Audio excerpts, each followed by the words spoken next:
এই যে আওয়ামী লীগ, ছাত্রলীগ, এরা যদি মারাও যায়, মৃত্যুবরণ করে, এদের যাতে জানাজা অপহরণ না হয়, এদের যাতে মাটি দাফন পর্যন্ত যাতে এদেরকে কোনো কেউ না করে, এদের গোসল পর্যন্ত যেন না হয়, এদের লাশ যাই শকুনে খায়।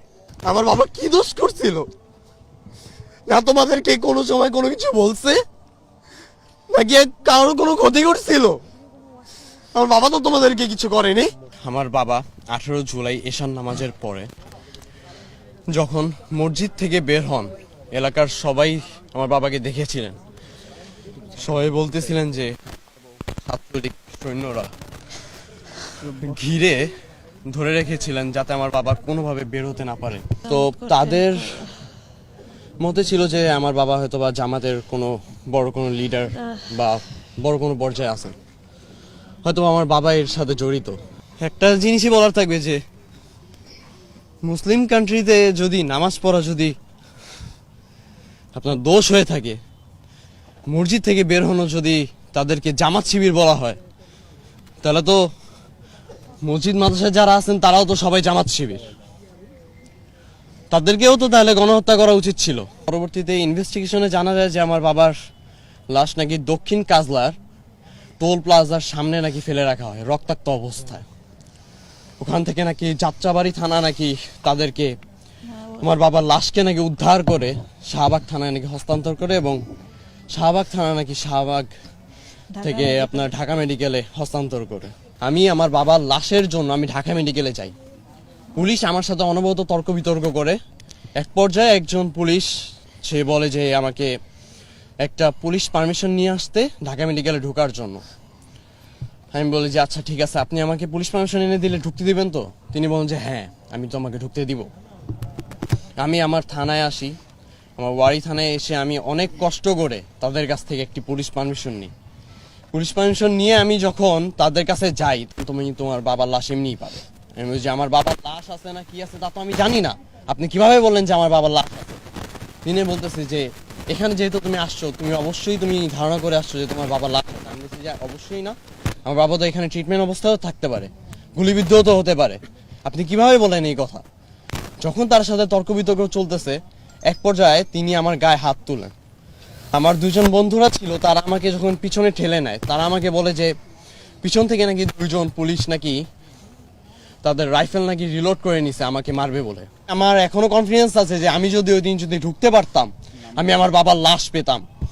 অ্যাটলিস্ট আমি আমার বাবার নিজের লাশটা আমি নিজের হাত থেকে অ্যাটলিস্ট দাফন করতে পারতাম।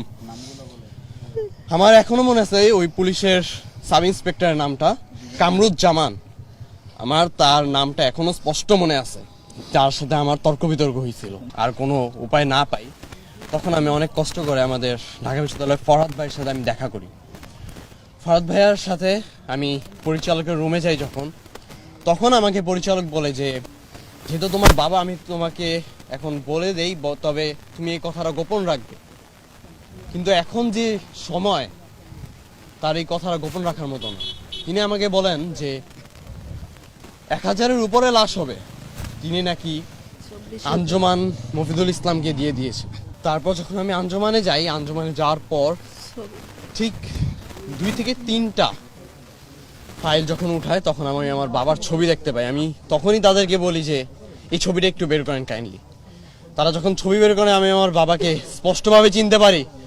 ওই দিন আমার বাবা সাদা পায়জামা, সাদা পাঞ্জাবি, আমার এখনো মনে আছে এই পাঞ্জাবিটা। আমার বাবা আমার পাঞ্জাবি ধরে বলছিল যে তোমার পাঞ্জাবিটা তো অনেক সুন্দর, আমার কাছে ভালো লাগছে, আমি তোমার এই পাঞ্জাবিটা পরবো। আমি বলছি যে আচ্ছা পরো, আমার বাবা ওই পাঞ্জাবিটা পরে আমার থেকে বলছে যে আমি তখন আন্দোলনে বের হবো। আমার বাবা বলছে যে বাবা যেখানে যাও সাবধানে দেখো, যদি কোনো ঝামেলা হয় আমাকে বলো। আমার কথা হচ্ছে যে আমার বাবা কি দোষ করছিল? না তোমাদেরকে কোনো সময় কোনো কিছু বলছে, নাকি কারোর কোনো ক্ষতি করছিল? আমার বাবা তো তোমাদেরকে কিছু করেনি, তোমরা আমাকে মারছো। আমার এখনো মনে আছে, আমি বাসা থেকে বের হওয়া মাত্র আমাকে নিয়ে যাওয়া হয়েছিল। নিয়ে গিয়ে আমার ছাত্রলীগের কিছু নেতা ছিলেন একজন, তিনি আমাকে ওয়ারিতে নিয়ে গিয়ে আমার র্যাঙ্কিং স্টেজের সামনে আমাকে ফেলে রেখে এসেছিলেন। আমার এখনো মনে আছে, আমাকে আধা ঘন্টা যাবত মারতেন, তারপর আমাকে ঠান্ডা কড়কড়া ঠান্ডা মানে আমাকে খাওয়াতেন। এরপরে আবার মারতেন, মারতে মারতে আমি এক পর্যায়ে অজ্ঞান হয়ে যাই। আন্দোলনের আগে যে সময় আমার বাবার সাথে আমার লাস্ট দেখা, তখন আমার বাবা আমার শরীরে দাগ দেখে আমার বাবা আমাকে জড়িয়ে ধরে কান্না করে ফেলছে যে বাবা তুমি কেন যাচ্ছ? আমি বলছি যে বাবা এটা সবার জন্য, আমি একজন ছাত্র, আমার কিছুদিন পর আমি ঢাকা বিশ্ববিদ্যালয়ে যখন অ্যাডমিশন দিতে যাবো, আমি এই কোঠার জন্য যদি বেঁধে যাই, শুধু আমার একার জন্য তো না, এমন হাজারো শত শত ভাইয়েরা আছে যারা কিনা এটার জন্য আমার বেঁধে যাচ্ছে। তো আমি কেন চুপ থাকবো? আমি যদি এটার মধ্যে একজন হই, আমার যে ঠিক আছে তুমি একদম সঠিক কথা বলছো, আমি তোমার সাপোর্টে আছি। শুধুমাত্র এই কারণেই আমার বাবাকে আজ আমি দেখতে পারতেছি না। যদি কোঠা নিয়ে যদি কথা না হতো তাহলেই মনে হয় আমি আমার বাবাকে পেতাম। তবে হ্যাঁ, আমি একটা জিনিস নিয়ে অনেক প্রাউড ফিল করি যে আমার বাবা দেশের জন্য প্রাণ দিচ্ছেন, আমার ভাই আমার দেশের জন্য প্রাণ দিচ্ছেন, আমাদের শত শত আমাদের ভবিষ্যতের জন্য আমাদের প্রাণ দিচ্ছেন। এবং এই ফ্যাসিস্ট সরকার, তাকে আল্লাহ আদৌ পর্যন্ত ক্ষমা করবে কিনা তার কোনো নিশ্চয়তা নেই। আমি চাই এই যে আওয়ামী লীগ, ছাত্রলীগ, এরা যদি মারাও যায়, মৃত্যুবরণ করে, এদের যাতে জানাজা অপহরণ না হয়, এদের যাতে মাটি দাফন পর্যন্ত যাতে এদেরকে কোনো কেউ না করে, এদের গোসল পর্যন্ত যেন না হয়, এদের লাশ যাতে শকুনে খায়। এটা শুধু শুধু মুখ থেকে কারো আসে না, কতটা পর্যন্ত কতটা মানুষ কষ্ট পেলে এইসব কথা বলে। একটা মানুষকে কিভাবে নির্মমভাবে হত্যা করে তা আল্লাহ মাবুদি ভালো জানে, আর তারাই ভালো জানে। তারা তো পশুর থেকেও আমার কাছে অধম। এবং যারা ছাত্র সমন্বয়ক আছেন, তাদের কাছে আমার একটাই দাবি থাকবে যে আমরা যারা শহীদ পরিবারের যারা লোকজন আছে, যারা শহীদ, আমাদের কাছে এখনো আমার কিছু ভাইয়েরা আছে, তারা এখনো আহত আছেন, তাদেরকে খোঁজ নেওয়া। সরকারের কাছে আমার দাবি থাকবে আমাদের তাদেরকে একটু খোঁজ নেওয়া।